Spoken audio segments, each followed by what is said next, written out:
शरद पवार ने वह रोटी पलट दी है। बताते चलें कि एनसीपी के अध्यक्ष पद से अपने रिटायरमेंट का ऐलान कर दिया है। उन्होंने कहा कि संसद के तौर पर वे अपना कार्यकाल जारी रखेंगे, वहीं सामाजिक कार्य में उन्होंने रिटायरमेंट नहीं लिया है। शरद पवार ने अचानक ये ऐलान तब किया जब वे अपनी पॉलिटिक्स बायोग्राफी के प्रकाशन के कार्यालय में शामिल हुए थे। लोक मांझे सांगाती राजनीति आत्मकथा यानी लोग रहे मेरे साथी का नाम की किताब अपने हजारों कार्यकर्ताओं और लाखों फैंस को तोहफे के तौर पर साथ में दिया। साथ ही उन्होंने बेहद जोर का झटका दिया है। उन्होंने ऐलान किया है कि अगला एनसीपी अध्यक्ष चुनने के लिए एक समिति का गठन किया जाएगा। समिति मिलकर अगले अध्यक्ष का चुनाव करेगी।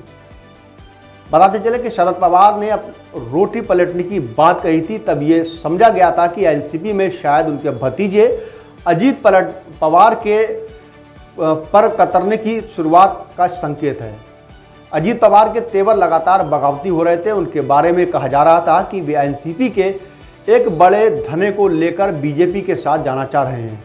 इसके बाद मुंबई में एनसीपी के चिंतन शिविर में अजीत पवार को भी नहीं बुलाया गया था, जिससे ये लग रहा था कि शरद पवार को अजीत पवार की दूरियां बढ़ रही हैं। लेकिन ये किसी ने नहीं सोचा कि शरद पवार इस बात अपने घर में ही कर रहे हैं।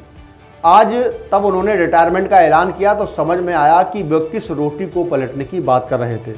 शरद पवार के इस ऐलान के बाद कार्यकर्ताओं और नेता भावुक होकर शरद पवार के अपने फैसले को वापस लेने की मिन्नतें कर रहे हैं।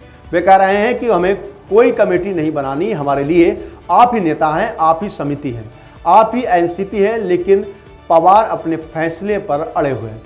अजीत पवार ने इस मौके पर कहा कि जिस तरह कांग्रेस में सोनिया गांधी के अध्यक्ष नहीं रहते हुए भी कांग्रेस के कार्यकर्ता उनकी सलाह से काम करते हैं, इसी तरह शरद पवार भले ही एनसीपी के अध्यक्ष पद से इस्तीफा दे रहे हैं, लेकिन ऐसा नहीं है कि वे पार्टी से अलग हो रहे हैं। वो कल भी हमारा मार्गदर्शन करेंगे, वे कल भी हमारे लिए चुनाव प्रचार करेंगे, वे सभी कार्यकर्ताओं में मौजूदा रहेंगे, इसलिए जज्बाती होने की कोई आवश्यकता नहीं है।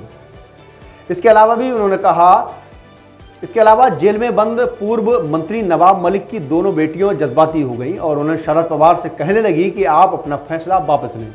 आज पिताजी हमारे साथ नहीं हैं तो आप ही हमारे पिता स्वरूप हैं। ऐसे मौके पर आप ये फैसला ना लें, हमारे पिता के तौर पर हमारे पीछे खड़े रहें, अपना फैसला वापस लें। लेकिन शरद पवार बताते चलें कि शरद पवार ने अपनी पार्टी से इस्तीफा दे दिया है और अब शरद पवार की एनसीपी पार्टी जो है उसका